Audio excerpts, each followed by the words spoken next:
844페이지입니다. 시편 59편 9절 말씀입니다. 한 절 말씀입니다. 구약성경 844페이지 9절 말씀 같이 한번 읽겠습니다. 시작. 하나님은 나의 요새시니 그의 힘으로 말미암아 내가 주를 바라이다. 아멘. 오늘 말씀 가지고 주를 바라라 라는 제목으로 함께 은혜를 나누고자 합니다. 사람이 살아가다 보면 무엇을 바라보는가 라는 것이 참 중요해요. 그리고 그 바라본 것을 어떤 각도로 어떤 방향에서 바라보는가도 참 중요합니다. 그래서 사람은 무엇을 바라보냐에 따라서 또 인생의 승패가 많이 좌우를 합니다. 사람들은 물이 끓는 모습을 볼 때 그것은 당연히 끓는 거라고 생각했어요. 근데 제임스 와트라는 사람은 그것을 바라볼 때 유심히 바라보다가 뭐예요? 증기기관차를 개발했다라는 거예요. 사람들이 번개가 떨어진 것을 당연히 날씨가 굳으니까 떨어진다라고 생각했어요.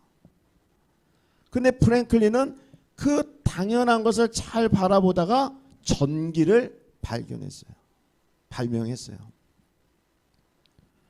사람들은 하늘을 볼 때 새가 날아가는 것을 자연히 날아가는 현상이다라고 생각했지만 라이트 형제는 그 새를 보며 비행기를 개발했어요. 사람들은 나뭇가지에 나무가 떨어지는 것이 당연하다 생각했지만 헨리는 마지막 입새라는 작품을 거기서 떠오르게 만들었죠. 사람들은 돌덩이가 그냥 돌덩이라고 생각했지만 그러나 로댕이라는 사람은 그 돌덩이가 하나의 작품, 생각하는 사람으로 다시 태어나게 만들었다는 거예요. 이처럼 같은 현상과 같은 모양을 보더라도 내가 어떻게 보고 어떻게 생각하느냐에 따라서 완전히 달라진다는 거예요. 내가 바라보는 가족, 내가 바라보고 있는 학교, 내가 바라보는 교회, 내가 바라보고 있는 직장, 그 모든 것이 내가 어떻게 바라보고 어떻게 생각하냐에 따라서 완전히 달라진다는 겁니다. 학교는 지겨운 곳이야 라고 바라보면 거기는 정말 가고 싶지 않은 곳이 되는 거예요. 그런데 나는 저 학교에 가서 많은 것을 배워서 내 꿈을 펼치고 내가 멋진 인생으로 살 거야 라고 바라본다면 그 학교가 나에겐 정말 필요한 겁니다. 사람도 마찬가지죠. 저 사람은 나에게 필요 없는 사람이야. 뭔가 딱 하면 그 사람을 만나고 싶지 않고 그 사람과 대화하고 싶지 않겠지만 그러나 저 사람에게도 내가 배울 점이 있어 한다면 그 사람을 통해 내가 더욱더 성숙해져 가는 것이죠. 그래서 사람은 무엇을 바라보고 어떻게 생각하느냐가 정말 중요하다는 겁니다. 최근에 저희 아내가 그 아이 심리센터에 다니는 그 이제 직장이죠. 거기 있는데 저희 아내가 월요일부터 금요일까지 출근을 하고 주말에 나오시는 또 파트로 나오시는 분이 한 분이 계셨어요. 그런데 어느 날 안타깝게도 그 주말에 나오는 그 선생님의 남편이 갑작스럽게 죽게 되는 그런 안타까운 일이 있었어요. 그리고 나서 그 선생님이 우리 아내에게 자신의 심정을 이렇게 오픈을 했죠. 두렵습니다. 무섭습니다. 근데 우리 아내가 그 안타까움을 받고 많이 생각을 했을 거 아니에요. 그리고 나서 뭐라고 합니까? 저녁에 와서 그러는 거예요. 남편이라는 존재가 이전에는 몰랐는데 그 일을 경험하니까 너무 큰 존재라는 것을 알게 되었다. 우리가 그 바라보는 것에 대한 것들을 바꾸지 않는 이상은요. 거기서 우리가 얻을 수 있는 것이 없습니다. 문제를 바라볼 때 그것이 문제라고 보면은요, 그건 문제예요. 근데 그 문제 속에서 해답을 발견하고 그 문제가 왜 나에게 일어났는지를 보게 되면 나의 부족함이나 나의 연약함이나 나의 실수를 발견할 수 있다는 거죠. 그래서 문제를 문제로 보지 않고 그 문제를 하나님께 드리는 문제로 봐야 되는 거예요. 그래서 그렇게 되면 그 문제가 나를 더 성장시키더라는 거예요. 여러분, 우리는 개인마다 사람마다 다 갖고 있는 문제가 다릅니다. 어떤 분은 육체적인 문제가 있고 어떤 분은 경제적인 문제가 있고 어떤 사람은 관계적인 문제가 있어요. 그러나 공통적인 것은 다 문제가 있어요. 어린아이나 또 연세가 드신 분까지 모든 사람은 문제를 갖고 다닙니다.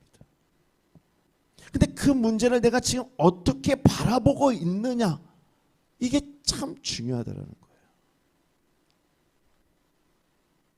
그래서 그 바라본다라는 것은 뭡니까? 어떠한 현상을 바라고 모양을 바라본다라는 것은 눈으로 바라보는 거 아니겠습니까? 눈으로.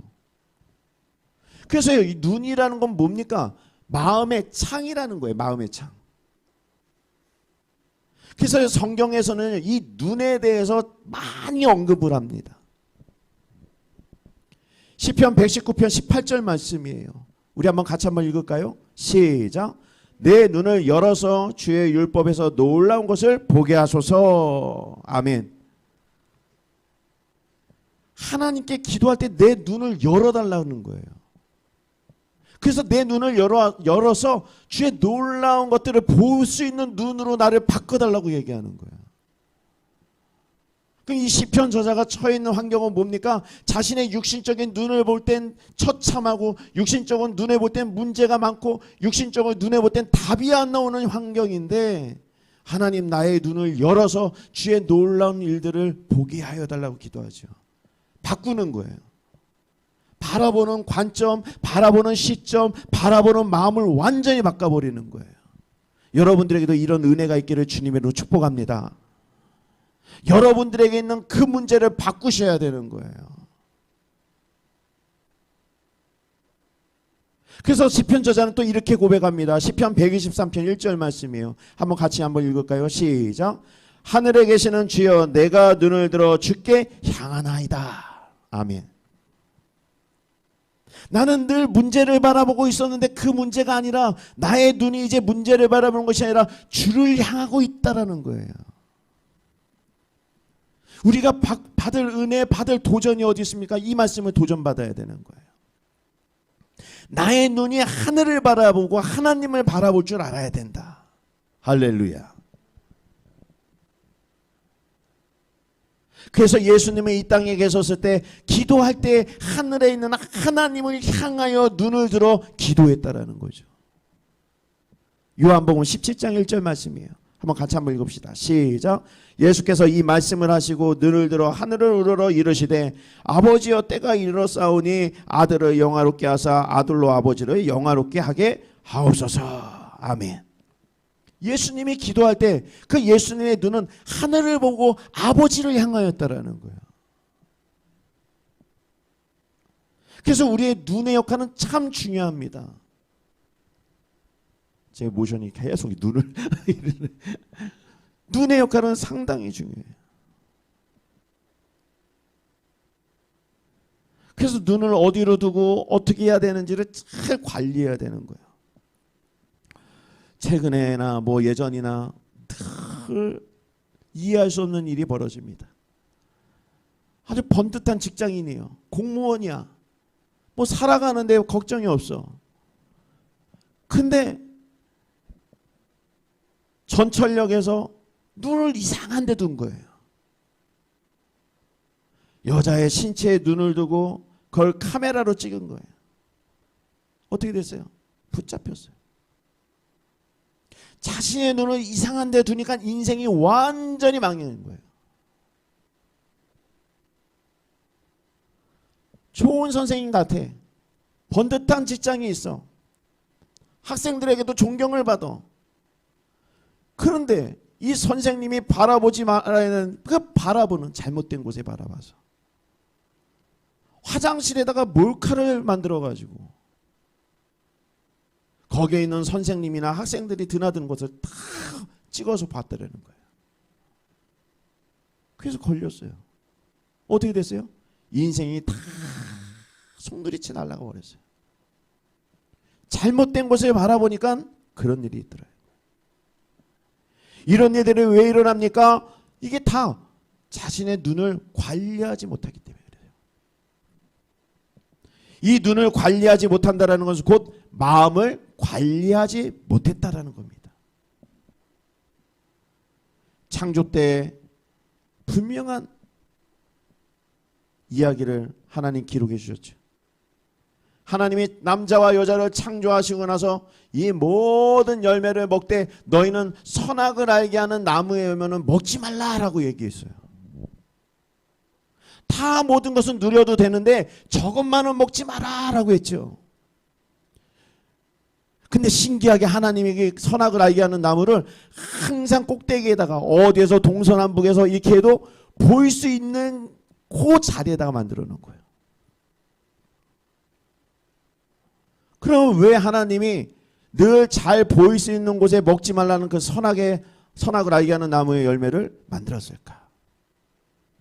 하나님의 의도는 이들이 하나님의 말씀을 순종하여 경청하여 살고 있는지의 모습을 보며 흡족해 하기를 원한다는 거예요. 근데 어느 날 갑자기 뱀인 사단이 나타나 하와에게 나와 선악을 알게 하는 나무를 먹을 수 있게끔 유혹을 했죠.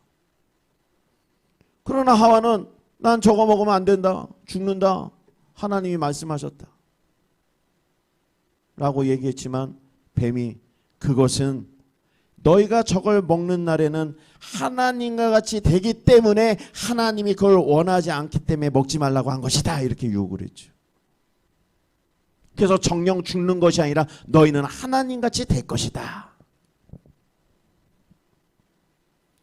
그 말에 쏙 정신이 나가가지고 그 나무를 딱 봤더니 예전에는 먹지 말라는 나무였는데 그 말에 유혹을 받아 다시 보니까 어떻게 바뀌었어요? 아유, 이거 먹음직스럽게 바뀐 거예요.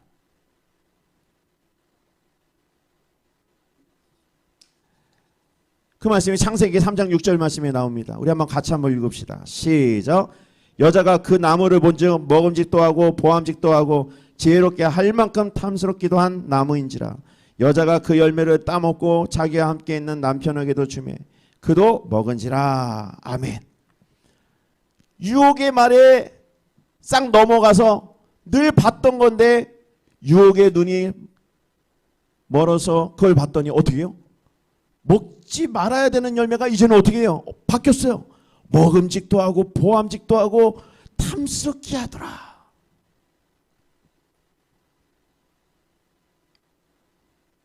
이상하게 먹고 싶어지는 거예요.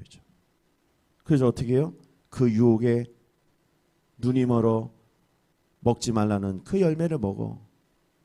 또 그 열매를 먹은 것을 본인만 먹은 것이 아니라 아담에게도 남자에게도 주매 같이 먹는 안타까운 일이 일어났다는 거예요. 인생이 바뀌어버렸어요. 왜 바뀌었어요? 그로 인하여 죄가 들어와서 하나님과 분리가 되고 하나님과의 관계가 끊어져 버렸다는 거예요.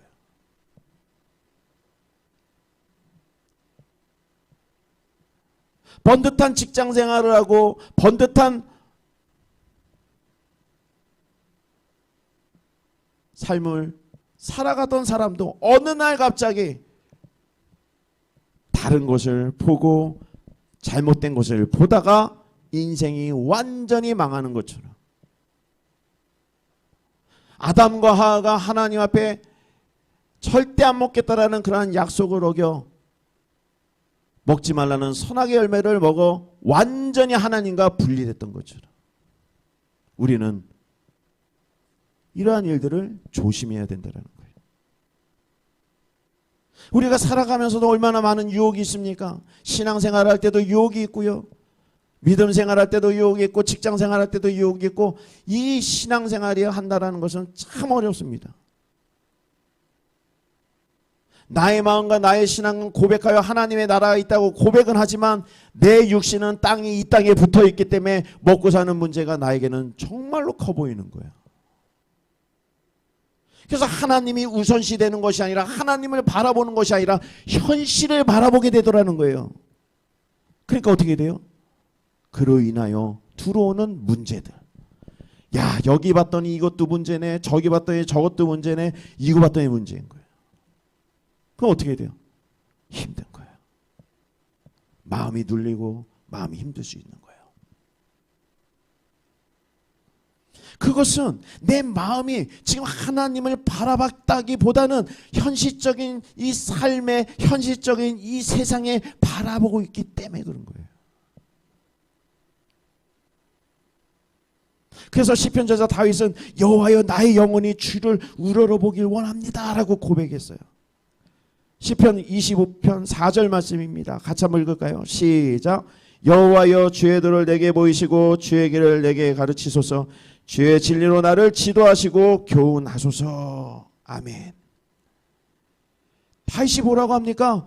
자신 스스로 컨트롤이 안 되니까 하나님께 기도하여 주여 나를 교훈하시고 나를 지도하시고 나를 가르쳐 주시옵소서라고 간절히 기도하는 거예요.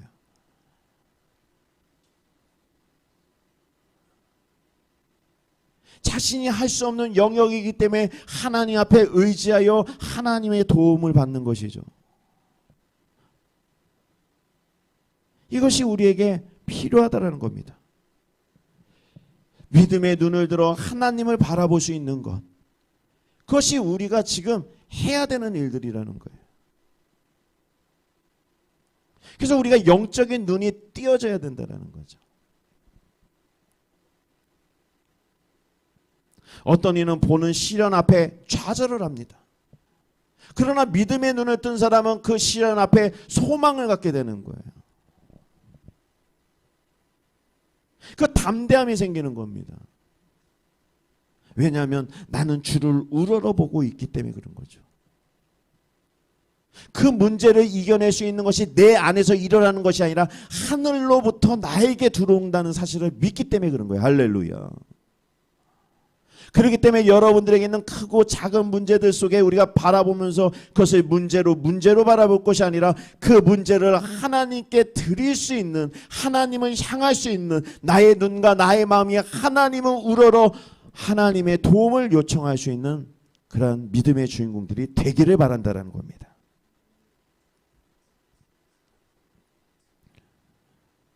다윗은 하나님과의 그 밀접한 관계, 하나님과의 친밀한 관계를 깨트리고 싶지 않아 늘 부르짖었던 사람이에요. 수많은 고난을 당했죠. 성경의 인물 속에 다윗처럼 큰 고난을 당한 사람 대표적으로 이렇게 하라면 몇 명 안 나와요. 사실은 다 고난을 당했지만 다윗처럼 수많은 고난을 당한 사람은 흔치 않습니다. 자기 사랑하는 아들한테도 배신당했죠. 지도자에게도 배신당했죠. 배신의 연속으로 살아온 것이 다윗이었다는 거예요. 그런 수많은 우여곡절 끝에서도 다윗이 승리할 수 있었고 다윗이 성공할 수 있었던 것은 다윗은 늘 하나님을 바라봤기 때문에 그런 거예요. 그러면서 다윗은 이렇게 고백합니다. 시편 59편 9절 말씀이에요. 같이 읽읍시다. 시작. 하나님은 나의 요새시니 그의 힘으로 말미암아 내가 주를 바라이다. 아멘. 나의 힘으로가 아니라 주는 나의 요새시오니 주의 힘으로 나를 이기게 하여 주시옵소서. 이런 기도를 할 줄 알아야 되는 거예요. 그래서 우리가 문제를 만났을 때 낙심할 일이 없다라는 거예요. 문제를 만나서 마음이 좌절되고 마음이 쓰러지고 마음이 넘어지게 되면 하늘에 있는 하나님께서 뭐예요? 안타까워하는 거예요. 안타까워요. 왜 안타까워합니까? 분명히 너는 이겨낼 수 있고, 너는 분명히 이겨낼 수 있는 방법을 알고, 너는 분명히 이겨낼 수 있는 기회가 있는데 너는 왜 그걸 안 잡느냐라는 거죠. 그러면서 이렇게 시편에 기록해 주셨어요. 시편 43편 54절 말씀입니다. 같이 한번 읽어볼까요? 시작. 내 영혼아 내가 어찌하여 낙심하며 어찌하여 내 속에서 불안해하는가. 너는 하나님께 소망을 두라. 그가 나타나 도우심으로 말미암아 내 하나님은 여전히 찬송하리로다. 아멘. 아멘. 사랑하는 여러분, 오늘 하나님께서 여러분들에게 말씀하시는 거예요. 문제 속에서 낙심하지 말라는 거예요. 할렐루야. 낙심하지 마라. 어찌하여 왜 그 문제 갖고 불안해하느냐? 어? 그러는 거예요. 왜 그 문제 갖고 낙심하고 불안해하고 염려하느냐라는 거예요. 그러면서 뭐라고 합니까? 너는 그 문제에 뭔가를 찾으려고 답을 찾지 말고 하늘에 소망을 두고 하나님 여호와를 바라봐라. 그 시각을 바꾸라는 거예요. 바로 그렇게 될 때 어떻게 됩니까? 그가 나타나, 하나님의 영광이 나타나 그 문제 속에 도우심으로 그 문제를 해결해 준다라는 거죠. 믿으십니까? 그러면서 내 하나님은 여전히 찬송하리로다. 여전히 찬송하리로다. 이게 뭡니까? 변하지 않는 마음이에요. 어떤 분은 그 문제를 해결해 주지 않으면 하나님 섭섭합니다. 그 문제를 해결해 주지 않으면 하나님 왜 그러십니까? 이렇게 마음에 반론이 일어나고 나쁜 감정이 일어나는 그런 일들이 왕왕 있을 수 있어요. 그러나 그렇지 않다라는 거예요. 우리가 진정으로 하나님을 찾고 하나님께 소망을 두고 하나님 여호와를 바라보게 되면 그분이 나타나 너가 불안해하고 염려하고 걱정했던 일들을 다 치우시고 소망으로 이끄신다라는 거예요. 이 말씀을 믿으시기 바라요. 그래서 시편 22편 24절 말씀에 이렇게 기록해 주셨어요. 같이 한번 읽읍시다. 시작. 그는 공고한 자의 공고를 멸시하거나 싫어하지 아니하시며 그의 얼굴을 그에게서 숨기지 아니하시고 그가 울부짖을 때 들으셨도다. 아멘. 하나님을 찾고 찾는 마음 가운데 우리가 부르짖고 목숨을 다하여 정말 여호와 하나님을 찾게 된다면 하나님은 그 부르짖음에 응답하시고 역사하신다는 사실을 믿으시기를 바랍니다. 다윗의 신앙은 오직 여호와 하나님 한 분을 바라보는 신앙이었어요. 그래서 그에게 있었던 모든 시험과 시련을 극복할 수 있었던 겁니다. 왜냐하면 하나님 앞에서는 그것은 절대 문제가 될 수 없었기 때문에 그래요. 이스라엘 백성들이 출애굽하여 광야로 나아가게 될 때, 그런데 큰 문제를 만났어요. 어떤 문제입니까? 앞에는 요단강이 막혀져 있고 뒤에는 애굽의 병사들이 죽인다고 쫓아오고 있었죠. 앞에도 막혀 있고 뒤에도 막혀 있는 거예요. 누구처럼? 마치 우리가 살아갈 때 큰 문제를 만났던 마음처럼 이럴 수도 없고 저럴 수도 없고 답이 안 나오고 해결이 안 나오는 거예요. 사방이 막혀버렸어요. 바로 그때 많은 이스라엘 백성들이 일어나 원망하기 시작했습니다. 이렇게 할 바에는 내가 애굽에서 죽는 게 나을 뻔했다. 왜 우리를 이끌어냈냐, 우리를 왜 나오게 했느냐, 원망과 그런 한탄의 말들을 쏟아내기 시작했어요. 그런데 믿음의 주인공인 모세는 그 사람과 그 문제를 여전히 똑같이 볼 것이 아니라 다르게 봤다라는 거죠. 그 막혀있는 현실과 문제 앞에서 손을 들어 기도하기 시작했어요. 할렐루야. 그저 어떻게 됩니까? 하나님의 영광이 나타나 그 홍해를 다 갈라버리더라는 거예요. 기적이 일어났어요. 할렐루야. 여러분들 삶에 이런 기적이 일어나야 되는 거예요. 여러분들 삶에 이런 놀라운 은혜가 나타나야 되는 거예요. 하나님의 도우시는 일들이 여러분들의 심령과 삶과 환경 속에 나타나야 되는 거예요. 사방으로 막혀있는 그 현실 속에 하나님의 도우심이 나타나야만 소망이 일어날 수 있는 거예요. 홍해의 길을 가른 그 현장 속에 그 수많은 백성들이 다 건너가는 거예요. 그러자 갑자기 어떻게 됩니까? 이스라엘 백성들이 건너가자마자 애국 군대가 쫓아오고 있는데 딱 타이밍에 맞춰서 하나님이 그 물을 싹 다시 닫아버렸죠. 바로 그때 쫓아오던 애굽의 병사들이 다 물속에 수장돼 버렸습니다. 그 수장되는 현장을 바라보고 목격하고 있었던 이스라엘 백성들이 뭐라고 합니까? 여호와 하나님을 찬양하기 시작해. 춤을 추면서 하나님이 우리를 구원시켜 주셨다.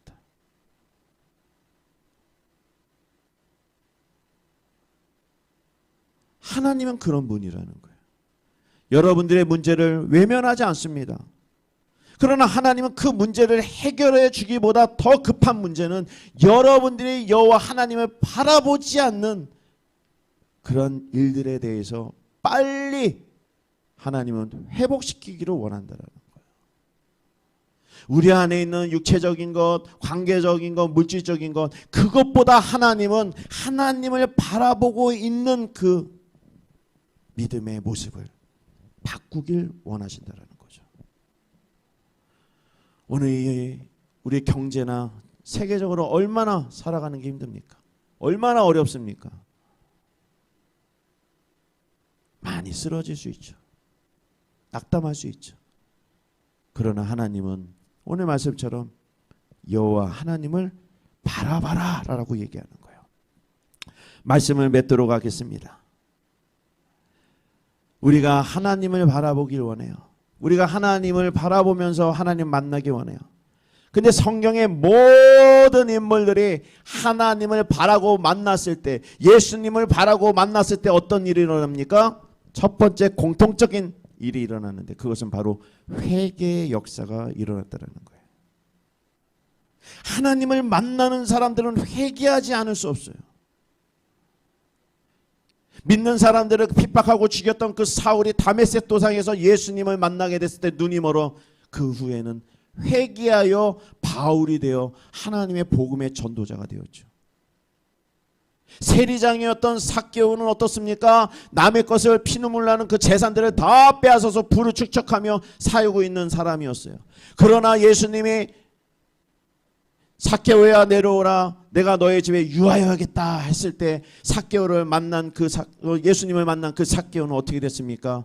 예수님, 나의 잘못을 다 뉘우칩니다. 내가 가진 거의 절반을 다 가난한 자, 있는 사람들, 없었던 사람들에게 다 나눠줄 테니 혹시 나의 죄가 있을지라도 더 나눠줄 테니 제가 변화받겠습니다. 회개의 역사가 일어났다는 거예요. 수가성에 있는 여인은, 그 목마른 여인은 어떻습니까? 수많은 남자를 거치고 또 여러 가지 있어도 만족하지 못한 인생을 살다가 예수님을 우물가에서 만나게 됐죠. 그자 어떻게 됩니까? 아, 내가 이제까지 헛되고 헛된 것을 찾았구나라고 고백하며 회개하여 복음을 알리는 여인으로 다시 거듭나게 됐지요. 우리도 마찬가지입니다. 오늘 우리가 이 말씀을 듣고 주를 바라보라 라는 말씀을 들을 때 이제 나의 마음이 주를 바라보기 원하고 주를 만나기 원하는 그 마음이 첫 번째가 돼야 된다면, 그런 간절한 마음 속에 하나님이 나를 만나 주실 때 여러분들은 회개를 하셔야 돼요. 내가 하나님을 바라봐야 되는데 바라보지 못한 건 다 하나님 잘못했습니다. 저의 삶을 만지시고 저의 심령을 받으셔서 저를 새롭게 하여 주시옵소서. 아멘. 그런 심령이 여러분들에게 일어나게 될 때 주 여호와의 도움이 일어나 여러분들의 문제가 소망으로 바뀌는 놀라운 은혜가 나타난다는 사실을 믿으시기를 바랍니다.